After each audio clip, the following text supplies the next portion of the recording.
मेरे प्रिय विद्यार्थियों, आज हम कक्षा 8वीं के हिंदी बाल भारती के 5वें पाठ मन का रोगी इसके बारे में पढ़ने वाले हैं। तो बच्चों, ध्यानपूर्वक इस वीडियो में अंत तक बने रहिए और समझने की कोशिश करिए।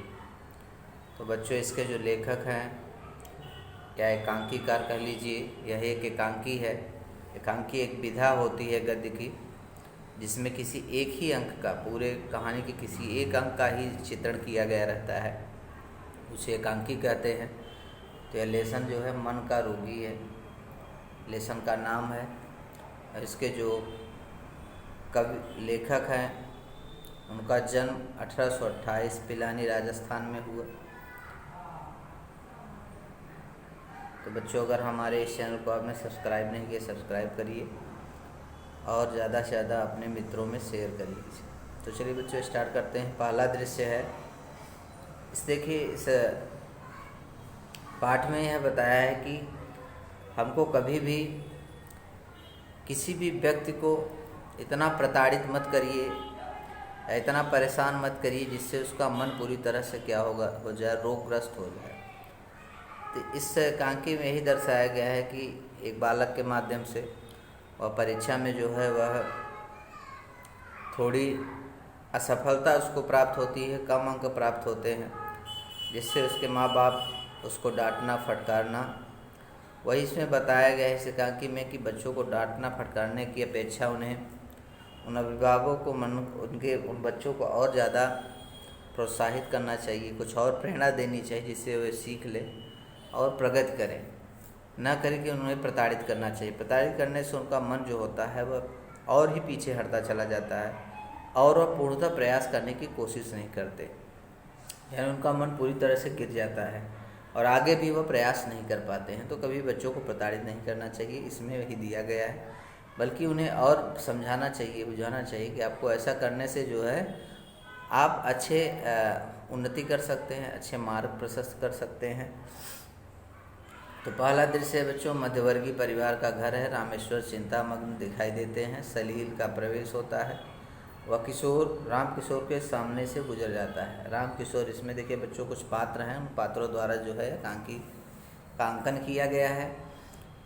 सलील, राम किशोर कहाँ गए थे? सलील जी यहीं राकेश के पास गया था। तुम्हें 1000 बार कर दिया कि इधर उधर मत घूमा करो। माँ का प्रवेश होता है फिर से। क्यों रे, तू घर पर नहीं टिकता? इसे 1000 बार कह दिया है कि कमरे में बैठकर पढ़ा कर। राम किशोर, तुम्हारा लाडला पास होता है प्रमोशन से, यानी कि 2 विषयों में फेल। क्यों रे, शर्म नहीं आती तुझे? सलील बोलता है, जी। रामेश्वर उसकी माँ बोलती, कहानी सुनने का तो बड़ा चाव है इसको, रात भर कहानी सुनाते रहो। खेलने के लिए खुला छोड़ दो और नाटक सिनेमा देखने के लिए तो 5 कोस चला जाएगा। राम किशोर, जा अपने कमरे में जाकर चुपचाप पढ़। सलील नीची गर्दन किए चला जाता है। रामेश्वरी, आप इतना क्यों धमकाते हैं? उसकी माँ बोलती है। राम किशोर बोलते हैं, तुम्हारे प्यार ने ही तो इसे बिगाड़ दिया है। रामेश्वरी, आप भूल जाते हैं कि मैं माँ हूँ और फिर भगवान ने हमें एक ही तो संतान दी है। राम किशोर, क्या तुम्हारा लाड प्यार इसे बर्बाद कर देगा? सलील का प्रवेश, कापी पेंसिल हाथ में है। सलील, पिताजी यह सवाल कैसे होगा? राम किशोर प्रश्न करता है सलील। राम किशोर बोलता है, अपने मास्टर जी से पूछना, मुझे अब कार्यालय जाने को देर हो रही है। सलील, मास्टर जी ने घर पर काम करने को दिया है। राम किशोर, तो तुमने क्लास में क्यों नहीं पूछा? अब मेरा दिमाग मत खा, भाग यहाँ से। सलील जाता है। दूसरा दृश्य आता है, राम किशोर कागज़ पढ़ते हुए हिंदी में 20 में से 1, अंग्रेजी में 20 में से 0, गणित में 20 में से 2, सामान्य ज्ञान में 10 में से 2 और सामाजिक विज्ञान में 10 में से 1.5 इतने नंबर मिले हुए हैं। रामेश्वरी, पत्र कहाँ से आया है? सलील के मामा का पत्र आए हुए बहुत दिन हो गए थे। क्यों? सब राजी खुशी तो है ना? राम किशोर बोलता है, यह पत्र सलील की मामा का नहीं है, सलील के पहले टेस्ट का परिणाम है और साथ ही कक्षा अध्यापक का पत्र भी है। रामेश्वरी बोलती है, क्यों सलील, पास हो गया ना, स्कूल तो रोज जाता है। रामकृष्ण, तुम्हारा लाडा बुरी तरह फेल हुआ है, आप निराश मत हो, ये सलील अभी बच्चा है, समझ जाएगा। हाँ मास्टर जी ने क्या लिखा है? किशोर, सुनना चाहती हो? रामेश्वरी, हाँ पढ़िए। रामकिशोर पत्र पढ़ते हैं। प्रिय राम किशोर जी, सलील के विषय में मैं अपना अध्ययन लिख रहा हूँ। मैंने देखा है कि सलील हमेशा चुप रहता है, मानो उसके दिल में किसी बात का डर हो, भय हो या संकोच हो। वह मन से तो स्वस्थ है पर मन से नहीं। तन से स्वस्थ है लेकिन मन से नहीं। उसका मन कुछ कहना चाहता है पर सुनने वाला नहीं मिला, ऐसा मैंने देखा है। इसके परिणाम को देखकर निराश न हो। इस प्रकार की गिरावट कभी कभी बच्चों की उन्नति में जाया करती है। हमें इसका हल खोजना है। धन्यवाद। रामेश्वरी बोलती है, सलील आजकल कुछ घुटा घुटा सा तो रहता है।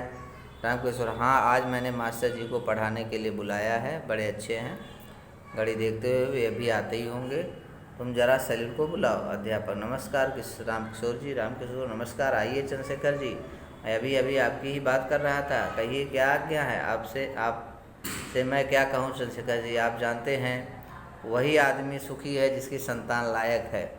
यह देखिए सलील के पहले टेस्ट का परिणाम और साथ में एक अच्छे अध्यापक का पत्र भी है। अध्यापक दोनों पढ़ते हैं। मैं समझ गया।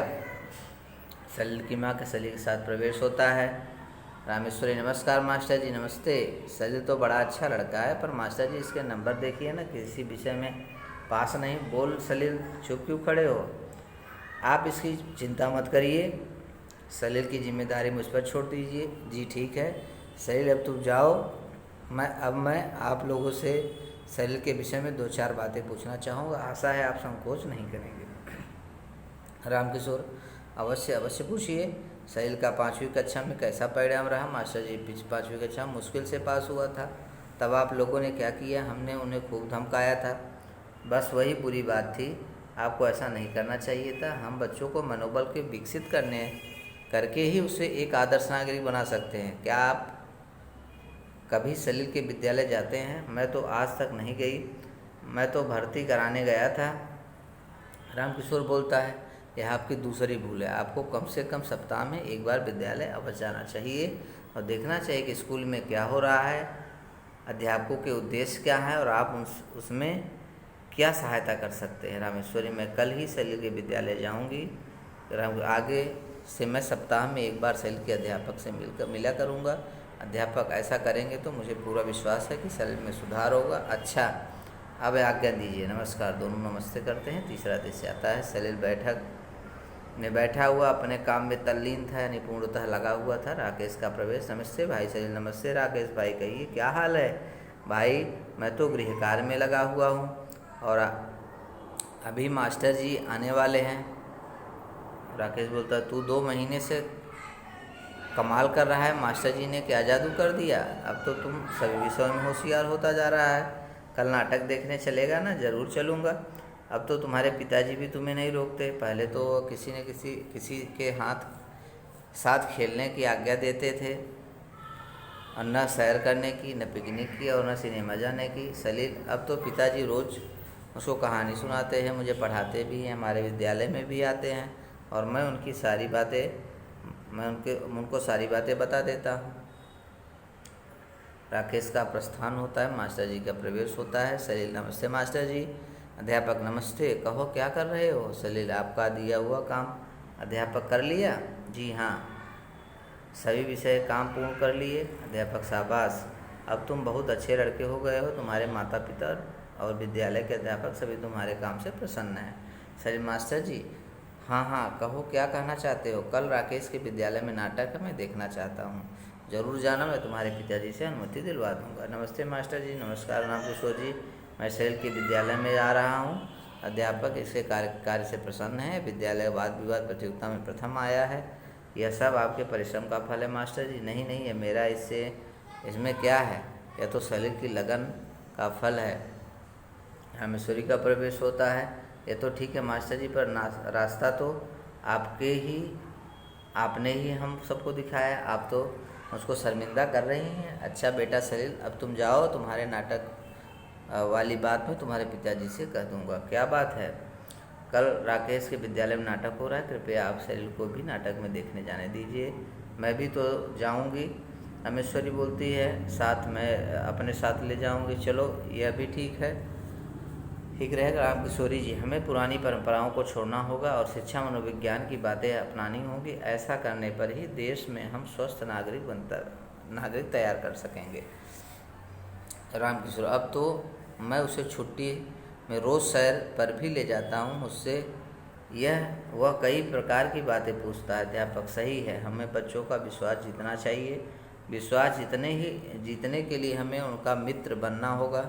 हमें उनमें अपने रूखेपन से भय नहीं पैदा करना चाहिए। यह बात सही है मास्टर साहब। अब तो सलील स्कूल में काम अपने आप करता है। आपको गृह कार्य के लिए उचित वातावरण बना देना चाहिए, फिर बच्चा स्वयं अपने आप काम करने लगेगा। अच्छा, अनुमति दीजिए। चौथा जो है सीन आता है बच्चों। चौथे सीन में जो है, मास्टर साहब बधाई हो, सलील अब भी छमाही परीक्षा में अपनी कक्षा में प्रथम आया है। यह देखिए अंकों की सूची। क्या बात है, इस बात की खुशी मुझे भी मालूम हो।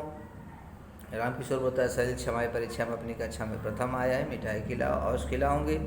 एक दिन उन मास्टर साहब को भी घर बुलाइए ना। कौन से मास्टर जी? इनका मतलब रामनाथ जी से है, वही जिन्होंने सलील के विषय में पत्र लिखा था। वो सलील के कक्षा अध्यापक, ठीक हैं। इसी रविवार को एक छोटी सी पार्टी रखेंगे। रामनाथ जी की निवेदन करूंगा कि हाँ मास्टर जी, आप आना न भूलना। हम आपका उपकार नहीं भूल सकते। आपने मन के रोगी सलील को स्वस्थ किया है, तो इसमें उपकार की क्या बात है? यह तो हम अध्यापकों का कर्तव्य है। क्या पते की बात कही है मास्टर जी ने। यह सभी अध्यापक आप और रामनाथ जी जैसे नहीं बन सकते, बनना पड़ेगा। यदि नहीं बने तो बच्चों का विकास कैसे होगा? अब मैं समझ पाई हूँ कि एक माँ को पुत्र को अच्छा आदमी बनाने के लिए क्या करना चाहिए। रामकिशोर, धीरे धीरे सब ठीक होगा। जब चंद्रशेखर जी और रामनाथ जी जैसे अध्यापक शिक्षा के क्षेत्र में आएंगे तो अज्ञान और अशिक्षा का अंधकार नष्ट हो जाएगा। अध्यापक, अच्छा अब चलूँ, नमस्कार। दोनों नमस्कार करते हैं, चले जाते हैं। तो बच्चों देखिए, इसमें ये बताया गया है कि मन का रोगी जो है, ये हम ही आप लोग बनाते हैं। हमको हमारा कर्तव्य होता है कि ऐसे बालकों को हमको ज़्यादा उचित मार्गदर्शन करना चाहिए। उचित मार्गदर्शन से ज़रूर है कि उनमें सुधार आएगा। तो बच्चों, आज के लिए इतना ही। धन्यवाद।